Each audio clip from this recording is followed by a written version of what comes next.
అందరికీ నమస్కారం. నేను మీ ఆయుర్వేద డాక్టర్ చిట్టిపుట్ల మధుసూదన శర్మని.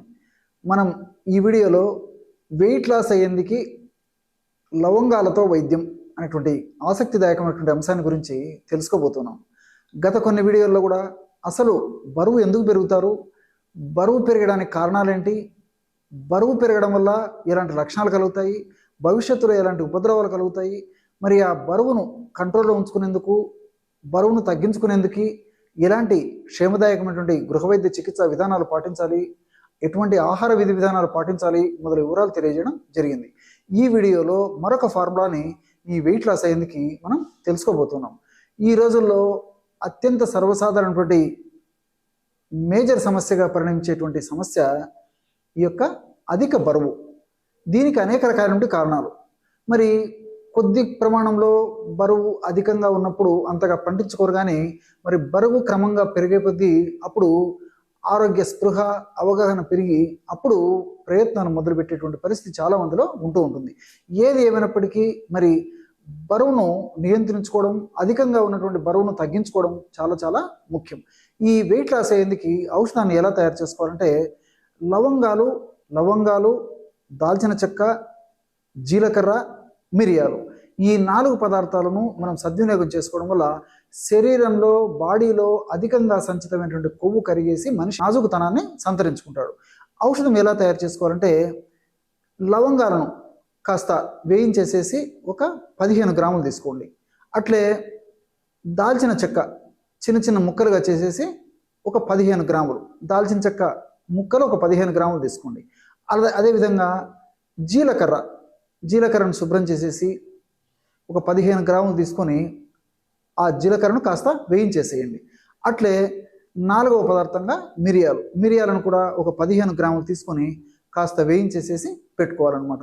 ఈ 4 పదార్థాలు అంటే ఒక్క దాల్చిన చెక్క మినహాయించి మిగిలిన 3 పదార్థాలను విడివిడిగా వేయించేసేయారనమాట.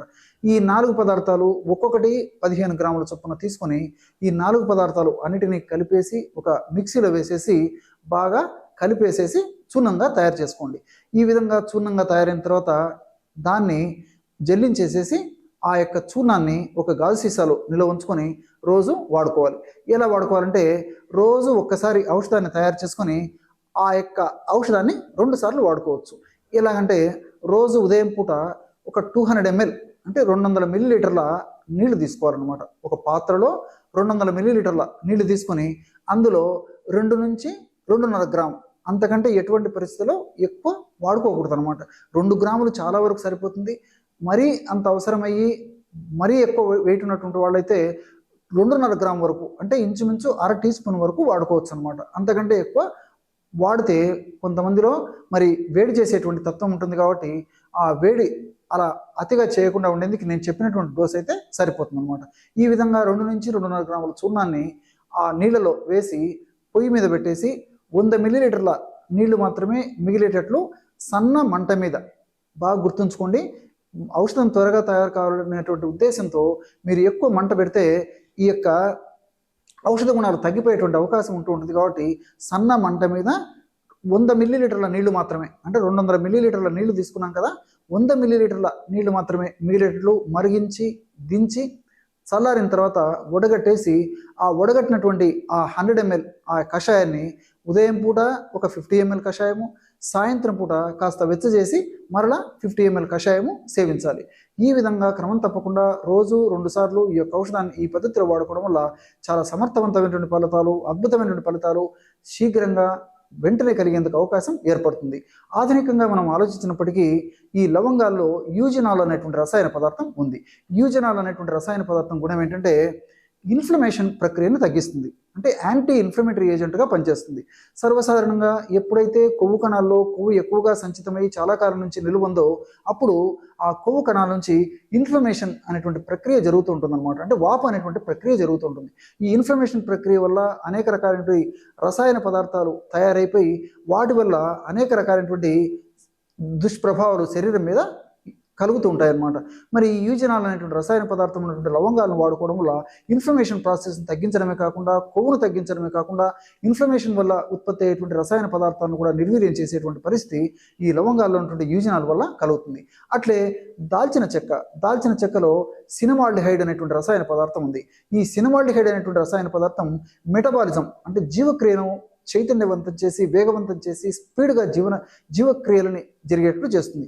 ఎప్పుడైతే జీవక్రియలు వేగవంతమై స్పీడ్గా జరుగుతాయో అప్పుడు శరీరంలో కణాల్లో, ముఖ్యంగా ఈ యొక్క కొవ్వు కణాల్లో సంచితమైన కొవ్వు త్వరగా కరగడం మొదలై చాలా త్వరగా ఆ సమస్య నుంచి బయటపడేందుకు అవకాశం ఏర్పడుతుంది. అదేవిధంగా జీలకర్రలో కూడా థైమోక్వినాన్ అనేటువంటి రసాయన పదార్థం ఉంది. ఈ థైమోక్వినాన్ అనేటువంటి రసాయన పదార్థం కూడా జీవక్రియను వేగవంతం చేసి ఆ కొవ్వు కరిగేందుకు ఉపయోగపడుతుంది. అట్లే మిరియాల్లో పెప్పరిన్ అనేటువంటి రసాయన పదార్థం ఉంది.